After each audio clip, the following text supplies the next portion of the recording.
This is the Maida Initiative, conversation without compromise. It's funny because back in Baghdad in the 90s, I come from a middle class family.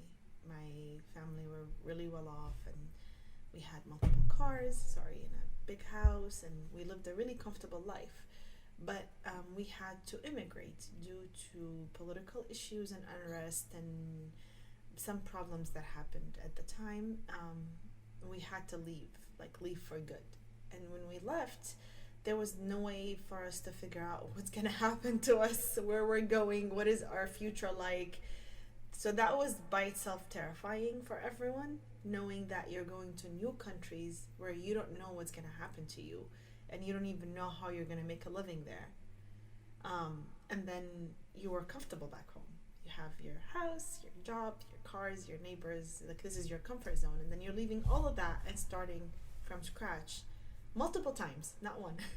So we first went to Jordan, and then from Jordan we went to Syria, and then from Syria we came here, all as refugees, obviously. And, and I feel like, yes, it was probably the hardest here.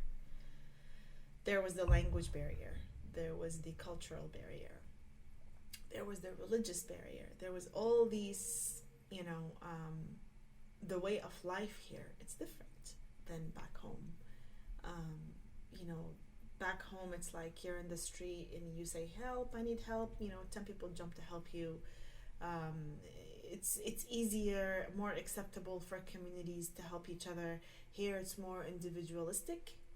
I feel like I can't make generalizations in the U.S. because certain parts of the U.S., certain states and cities are more community involved, and some are not. So I'm not making a generalization that, nobody helps anyone in the U.S. But I'm saying in general, compared with the Middle East is more of a community-based thing where it's a little bit easier to navigate your way through than, especially when you come here with no language and trying to figure, like, you're used to knocking on your neighbor's door and say, hey, can I have a cup of sugar? That's like normal back home.